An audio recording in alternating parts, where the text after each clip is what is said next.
all for being here today. It's a great day to be gay in Oklahoma. I believe somebody famous once said. We are beyond thrilled at the news in Oklahoma today that same-sex couples are finally being treated as first-class citizens and given the right to marriage. Personally, we are thrilled. We're going to get married here in a couple of hours. The culmination of something we've been working on for an awful lot of years that we're really excited about. I don't mean to be a downer on this day, but I do want to say that we have some concerns about the Supreme Court's decision this morning to deny cert to all of these cases. The big reason we went to the Supreme Court to begin with was because we have a patchwork quilt of marriage laws across the United States that is untenable and unfeasible. It should not be the case that when you cross state lines from one state to another, you have to check to find out if you're still married. If you are married, you should be married in every state in the Union because we are the United States.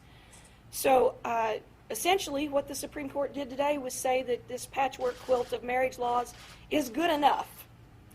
And sure, we're going to add, 11 states, I think, to the number of states that are going to have same-sex marriage. So something like 65% of the states in the Union will have same-sex marriage. But there are 6 states that are adjacent to Oklahoma, and 3 of them tomorrow morning will not recognize our marriage license. That's a problem. I have cousins in Oklahoma, or in Missouri. We have friends in Texas, and when we travel to those states, we should be married. Gay and Sue now have their marriage recognized by the state of Oklahoma, but they still have the same problem. When they travel to the state of Missouri or Texas or Arkansas, they are no longer married. This is a travesty that should not stand. And we believe that the Supreme Court shirked some of its responsibility today to take care of all of the citizens of the United States when it denied cert to these 7 cases. We were very surprised and taken aback by it. We're trying to focus today on the joy and the celebration of the fact that we're about to get married.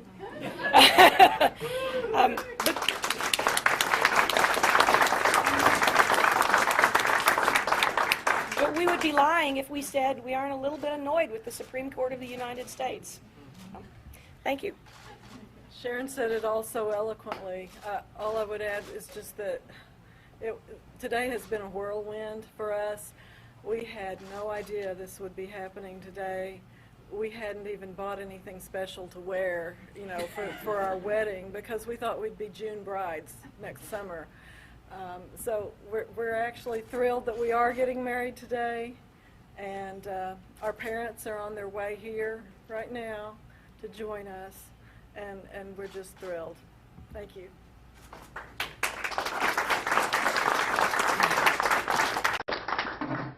Good afternoon. I'm Dr. Gay Phillips, and this is my partner, Sue Barton.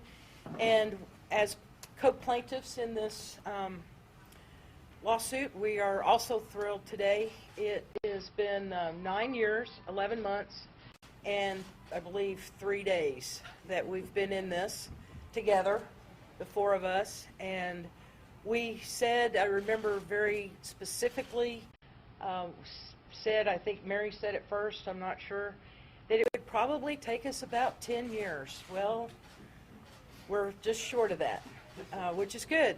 We're happy on that end of it. We want to thank you all for coming. Thank you to all the people that have supported us. And in particular, we're going to want to introduce 2 of our attorneys here in a moment who are here to also address you. And thank you all for all of your support. The Equality Center, all the staff, everyone from across Oklahoma and across the nation. My cell phone has just been dinging like almost by the second, and we're very glad to be here, and it is a joyous day in Oklahoma, and we hope that the other states will follow suit quickly. Thank you. Well, it is a wonderful day, and it's a joyous time for us. Although in the last 30 years that Gay and I have been together, in fact, we'll celebrate our 30th anniversary in less than a month on November 1st. So it's a wonderful day for us to be able to say we're moving into this first 30 years. Now we're going to be married, and then we'll just be solid as a rock for the next 30. That will work. But the exciting part is, and this is particularly, I think, exciting for me, is that today the Constitution of the United States rules. And as a citizen of the United States and as a citizen of Oklahoma, that to me is what the 14th Amendment is all about. That equality is for all Americans, 100%. And that includes 100% of Oklahomans. And so despite what our governor and others say about this 76% of the people voted, well, first of all, that's a little misunderstood. It was only 76% of the people who bothered to get out and vote. So Oklahoma's not always really good about getting out and voting. So this should be a call to all of us to not only enjoy the rights and responsibilities of our Constitution, but also to be an active part and participate in our freedoms, in our rights, and our civic responsibilities.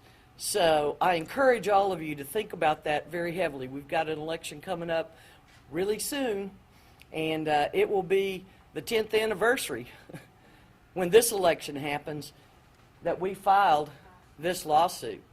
So it is a landmark day in many, many ways.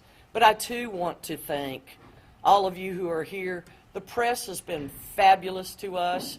The Equality Center, Cimarron Alliance, all of the organizations around the state. PFLAG Norman threw a fabulous event for us last Friday night, and we spoke to a group of about 125 people, young law students, young gay couples. I was amazed at the number, especially young people, who came up, wanted to meet us, wanted to talk to us, and thank us for what we've been doing. And I just want to say it isn't just about thanking us. It's one more time expressing to you we're only the face today of this event. We're the ones that have been out in front. We're the ones that have shown our faces to the public. But there have been hundreds and hundreds of people who have lifted us up for the last 10 years. Spiritual partners, friends, family, and so forth. And, you know, we could never have blazed this trail had that not happened. And as Mary and Sharon and Gay and I have said on many occasions, maybe someday we'll be a footnote in history, but more than anything, we will be Americans and Oklahomans forever. And that's the most important part. And there are 3 people really in our lives, and probably a 4th, who have been unbelievable. We get to talk, we get to show our faces, we get to tell our stories, but we don't have to do the hard work. We have 3 attorneys who have absolutely worked themselves to death pro bono. The money that you all have donated to help with our case has been given to cover the expenses of travel and paperwork and those kinds of things that their offices were charged. But the reality is that hours upon hours upon hours of legal work, writing briefs, making phone calls, consulting with one another, on and on and on, have been accomplished by our attorneys. And their wife, yeah, all of our wife and our mother, I can tell you that. Our lead attorney, Don Holliday, and his wife, Kay, have had their home open virtually day and night, at times from 5 o'clock in the morning till well after midnight, while these guys are putting their heads together, trying to figure out how to address briefs, how to get things written, how to get them filed, what direction to take with this case. And there are no 3 people. Don Holliday, our lead attorney, James Warner III, who will be here later, and Joseph Ty from the University of Oklahoma Law School, have literally given their lives for you and for us. And it's these guys that need to get the recognition. They are our greatest heroes, and we never, ever would have made it to this point had it not been for them. So I want you to welcome them.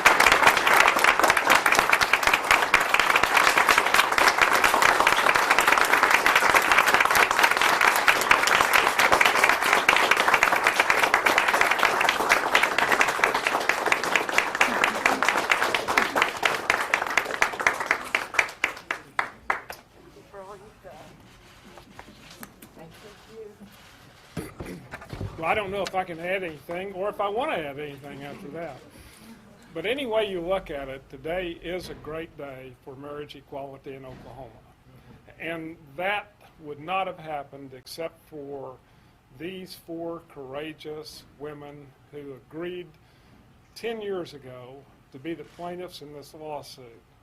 And they agreed at a time when marriage equality of what's happened here today seemed to be a pipe dream almost, one that would not happen in anybody's lifetime. And they had the support of an organization like the one that occupies the premises that we're sitting at, the Oklahoma Equality Center. But they have been a dream client, 2 dream couples to represent. They read everything. They have stick-to-itness like you wouldn't believe. They'll tell you when they think you're on base and maybe when you're off base. They are smart as a whip, and they have been an absolute joy to represent. And you know, as far as this federal government telling the people of Oklahoma what to do, our Oklahoma state law begins, our Constitution begins by saying the federal Constitution is the highest law of this land. And today,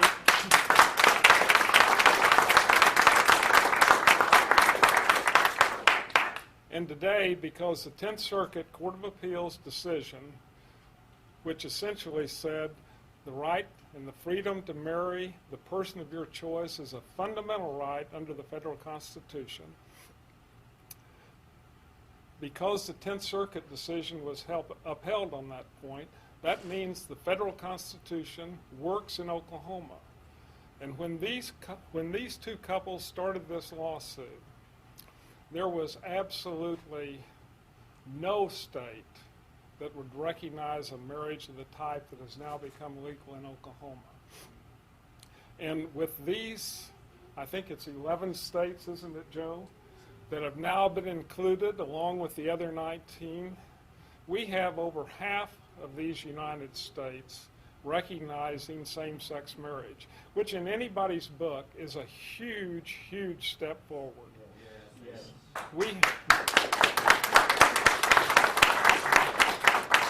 We have over 1/2 of our citizens in the United States now living in states where same-sex marriage can happen and same-sex marriages can be recognized.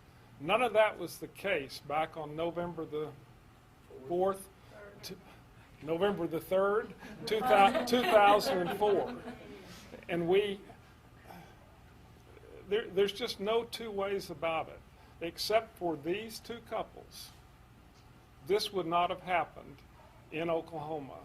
And so, if anything, it's a privilege, it's an honor to be associated with this particular type of lawsuit. This is what lawyers live for. It's enforcement of civil rights, and it's seeking out the reassurance of the great promise of the Constitution, and that is the equality of all citizens. And so I think it's a good day. I think the train has left the station. I think there's no looking back, and now it's just a matter of the first whistle stop where we'll have, Sharon, all of the rest of the people getting on board. Thank you very much.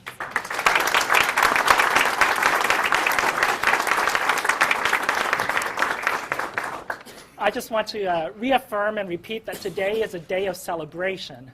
Marriage equality has finally and officially arrived in Oklahoma, as of today. Thanks to the courage of these 4 clients, of Don Holliday and his partner James Warner, I'm a latecomer to this train. I hopped on about half a year ago, but it's been my absolute privilege and pleasure to participate in the most meaningful case, I believe, of my career and probably will be of the rest of my life. It's an important day to look back on history. Our Constitution adopted the principle of equality after a bloody civil war over 150 years ago. And the framers of the 14th Amendment adopted a principle that was greater than even their practices at the time. The same Congress that proposed the language of the 14th Amendment securing equality for each and every one of us was the Congress that segregated schools in Washington, D.C. It took 100 years for the Supreme Court to unanimously declare that separate is not equal under that guarantee of equality. For more than 100 years, this country also had laws that restricted interracial couples from marrying, including in Oklahoma since statehood. But in 1967, the U.S. Supreme Court swept aside those laws too as repugnant to our guarantee of equality. And today, we join in celebrating the laws of Oklahoma and the laws of 10 other states barring marriage equality. We join in celebrating those laws being consigned to the dust heap of history. We celebrate today, but tomorrow we roll up our sleeves and work again. As our clients have mentioned, they are not married when they cross certain state lines. And as a nation, we are better than that. As a nation, we should unite each other across the United States rather than divide each other when we cross the individual states. So thank you, everyone here, for your love and for your support. Thanks to my co-counsel. Thanks to my clients. We could not have a better day today.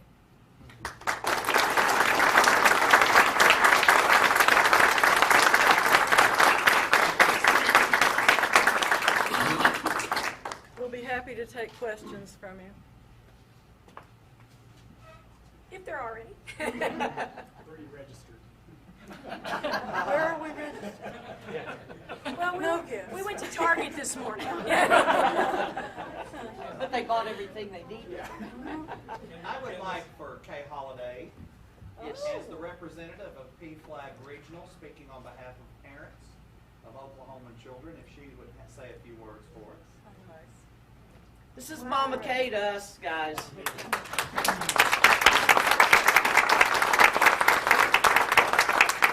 Gee, thanks, Toby. You know, I think it's been all said, and PFLAG National issued a statement earlier this morning from David Horowitz, the national president, who pretty much parroted what Marion Sharon had said, that while we celebrate the victory in Oklahoma and the 10th Circuit today, it's an incredible victory, and my heart is bursting with joy. We still have to understand that not all states enjoy what the 10th Circuit states are enjoying today, and that's simply wrong. And so we need to indeed step up the efforts and make sure that these other states get to enjoy what Oklahoma is enjoying today. I don't want to diminish the celebration at all. It is party time, and we are grateful to all of you. Thank you.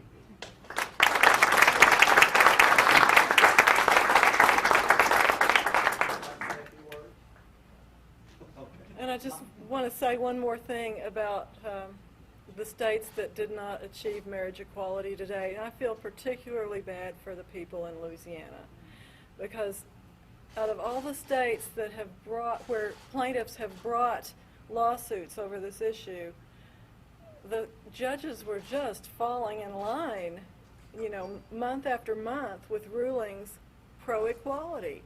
And then a federal judge in Louisiana ruled the other way just recently, and I just feel so, my heart goes out to those plaintiffs in Louisiana, because they didn't get to experience the elation of seeing that equality happen for them. They will, and we encourage them to go ahead and pursue their appeals, and let's get this taken care of in other circuits, and maybe reach maybe one of those cases will reach the Supreme Court. But in the meantime, They need to just keep fighting, and we'll be behind them all the way. We'll take more questions from anybody. I just want to make sure I'm clear. If the Supreme Court does decide to take the case, they can rule either way, correct? I mean, this isn't, Let a lawyer. I just want to make sure I understand that, because I've been reading it, and I got really confused, which is not hard for me.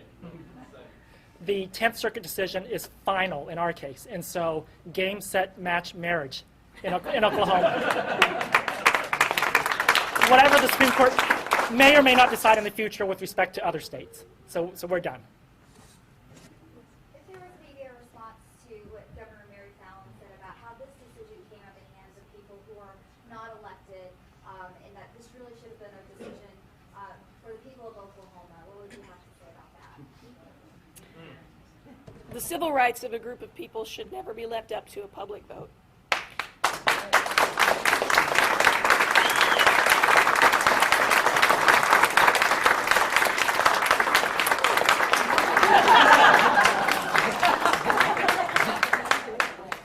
You know, it just reminds me of, that's what Jim Crow laws were all about. And, you know, we got rid of those. And, you know, sometimes people get confused about what our protections and our civil rights, our civil liberties, and our civil responsibilities are.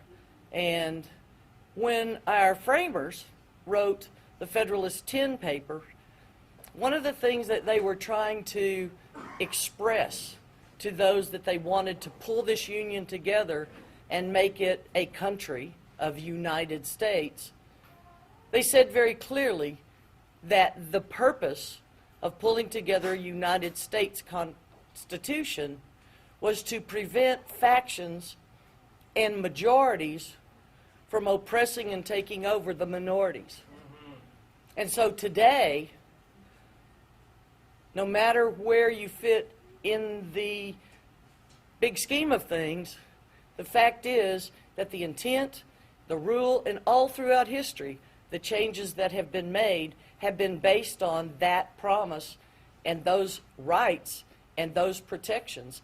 And that's where the court, the 10th Circuit, the district judge here in Tulsa, and across the country, that's what they've been standing on, is that we cannot allow any majorities to oppress the minority.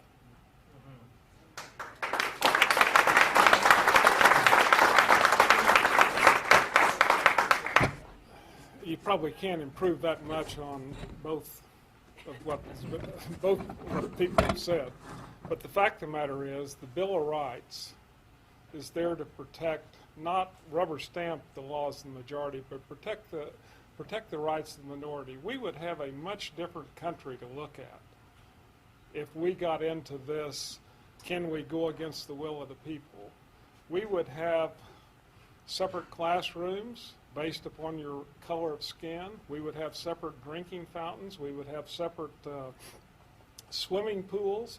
We would be a segregated society. Women couldn't vote. We would have voting restrictions.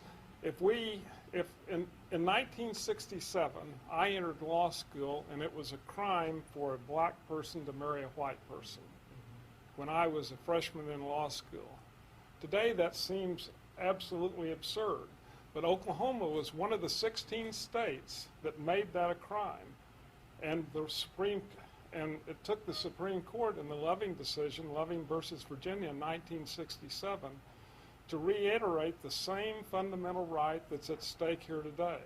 And that is, the Constitution guarantees the fundamental right to marry the person of your choice. And so this is just a reaffirmation of what happened in the interracial marriage case. Fundamental rights are there to be exercised by all citizens, and they aren't to be infringed upon just because you're different and the majority wants laws to treat you different. That's what the Bill of Rights is all about.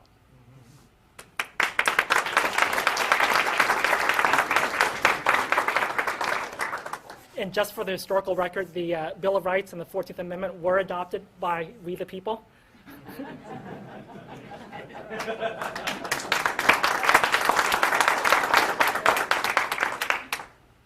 unless there are any other questions, I think that will conclude our press conference for today.